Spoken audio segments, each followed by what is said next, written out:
Assalamualaikum warahmatullahi wabarakatuh. Perkenalkan, nama saya Lupus Tasari, Prodi Manajemen NIM 2001 semester 7, matkul Lembaga Keuangan dan Pasar Modal. Ingin mengerjakan tugas UAS atau tugas akhir semester. Di sini saya akan menjelaskan OJK adalah Otoritas Jasa Keuangan. Tujuan pembentukan OJK pasal 4 Undang-Undang Nomor 21 Tahun 2011 tentang OJK menyebutkan bahwa OJK dibentuk dengan tujuan agar keseluruhan kegiatan di dalam sektor jasa keuangan terselenggara secara teratur, adil, transparan, akuntabel, dan mampu mewujudkan sistem keuangan yang tumbuh secara berkelanjutan dan stabil, serta kemampuan melindungi kepentingan konsumen maupun masyarakat. Pasal ini menjelaskan tujuan dibentuknya OJK yang tidak hanya melakukan pengawasan prudensial atau kehati-hatian bagi semua lembaga jasa keuangan di Indonesia, melainkan juga melakukan pengawasan market conduct sebagai upaya perlindungan konsumen bagi pengguna produk dan jasa keuangan. Selanjutnya, sebelum itu saya akan menjelaskan fungsi dan tugas dan wewenang OJK. OJK berfungsi menyelenggarakan sistem pengaturan dan pengawasan yang terintegrasi terhadap keseluruhan kegiatan di dalam sektor jasa keuangan sebagaimana dimanfaatkan dalam Pasal 5 Undang-Undang Nomor 21 Tahun 2011 tentang Otoritas Jasa Keuangan. Otoritas Jasa Keuangan atau OJK adalah lembaga negara yang dibentuk berfungsi menyelenggarakan sistem kegiatan dan pengawasan yang terintegrasi terhadap keseluruhan kegiatan di dalam sektor jasa keuangan, baik di sektor perbankan, misalnya di sektor pasar modal, sektor jasa keuangan non-bank seperti asuransi, dana pensiun, lembaga pembiayaan, lembaga jasa, dan lain-lainnya. Tugas pengawasan industri keuangan non-bank dan pasar modal secara resmi beralih dari Kementerian Keuangan dan Bapedapem LK ke OJK pada 31 Desember 2012, sedangkan pengawasan sektor di perbankan beralih ke OJK pada tanggal 31 Desember 2013 dan lembaga keuangan mikro pada 2015 pasal 4 Undang-Undang Dasar. Dan di sini ada keseluruhan kegiatan di dalam sektor jasa keuangan terselenggara secara teratur, adil, akurat, misalnya, dan mampu mewujudkan sistem keuangan yang tumbuh secara mampu melindungi kepentingan.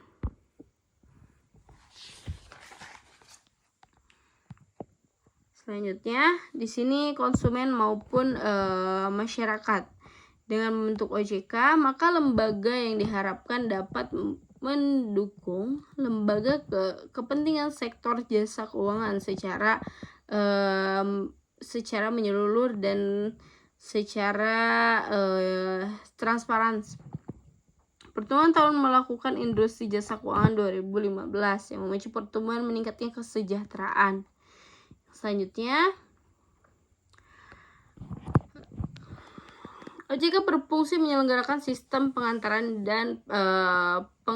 dan pengawasan yang terintegrasi terhadap keseluruhan kegiatan di dalam sektor jasa keuangan. Sementara berdasarkan pasal 6 dari Undang-Undang Nomor 21 Tahun 2011, tugas utama OJK adalah melakukan pengaturan pengawasan terhadap kegiatan jasa keuangan di sektor perbankan, kegiatan jasa keuangan di sektor pasar modal, kegiatan jasa keuangan di sektor perusahaan, dana pensiun, lembaga pembiayaan, dan lembaga keuangan lainnya. Di sini terkait kasus pengawasan dan pengaturan lembaga jasa keuangan bank yang meliputi perizinan untuk pendirian bank, pembukaan kantor bank, anggaran dalam rencana kerja, kepemimpinan, pengawasan, dan sumber daya manusia, konsolidasi dan akuisisi bank, serta pencabutan izin usaha bank. Kegiatan usaha bank antara lain sumber daya, penyediaan dana, produk hibridasi, dan aktivitas di bidang jasa. Pengetahuan dan pengaturan dan pengawasan mengenai kesehatan bank yang diliputi likuiditas, rentabilitas, solvabilitas, kualitas aset, resiko kecukupan per bank, modal minimum, batas maksimum, pemberatan kredit, rasio penjaminan terhadap simpanan dan pencadangan bank, laporan bank yang terkait dengan kesehatan dan kinerja bank, sistem informasi debutir, pengujian kredit, misalnya kredit testing, atau misalnya standar akuntansi bank.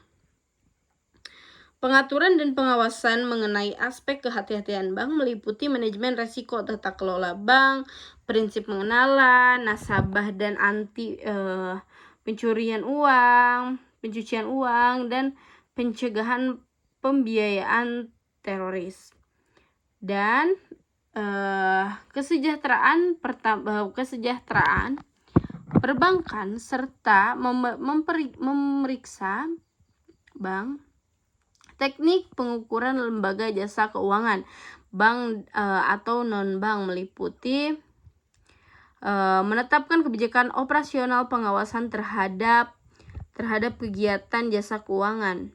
Di sini 3 tantangan: bagaimana mengoptimalkan peran sektor jasa keuangan dalam meningkatkan kegiatan perekonomian. Yang kedua, bagaimana meningkatkan daya tahan sektor jasa keuangan untuk mewujudkan stabilitas perekonomian dan mendukung pembangunan yang berkelanjutan. Yang ketiga, bagaimana meningkatkan akses keuangan dan kemandirian finansial masyarakat serta meningkatkan pemerataan pembangunan.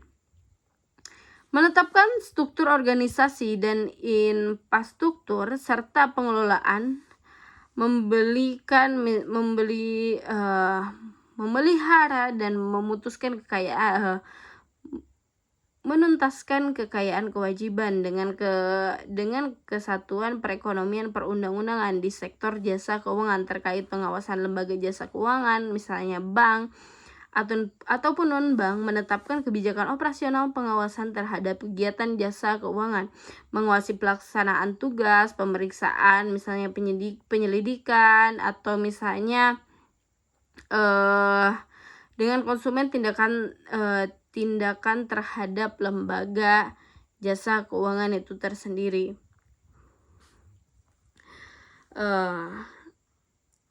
Perundang-undangan di sektor keuangan memberikan perintah tertulis kepada lembaga jasa keuangan dan atau pihak tertentu melakukan penunjukan pengelolaan struktur, misalnya menetapkan penggunaan pengelola struktur, menentukan sanksi akademis terhadap pihak yang melakukan pelanggaran terhadap peraturan perundang-undangan di sektor jasa keuangan, memberikan dan atau mencabut izin usaha, misalnya izin orang perseorangan, efektivitasnya, pernyataannya, kegiatan usaha atau perusahaan berkelanjutan, atau penataan terintegrasi, bertindak objektif adil, misalnya ya, konsistensi sesuai dengan kode etik dan kebijakan organisasi dengan mewujudkan kejujuran di komunitasnya.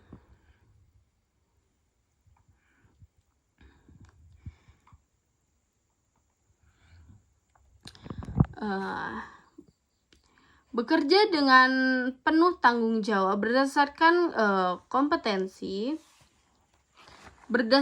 kompetensi maupun eksternal secara produktif dan berkualitas. Misalnya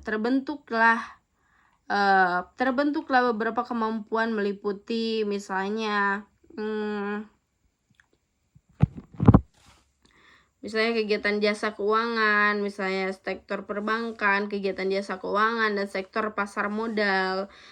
Di sini diatur dalam pasal 8 terkait pengawasan di sektor jasa keuangan atau perbankan, pasar modal, pensiun, dan lembaga jasa keuangan lainnya. Pasal 9 terkait pengawasan di sektor jasa keuangan, perbankan dan pasar modal, perasuransian, dana pensiun, lembaga keuangan, dan lainnya. OJK merupakan suatu lembaga negara yang berdiri sendiri dan independen, bukan merupakan suatu bagian dari lembaga negara lainnya maupun otoritas jasa keuangan lainnya.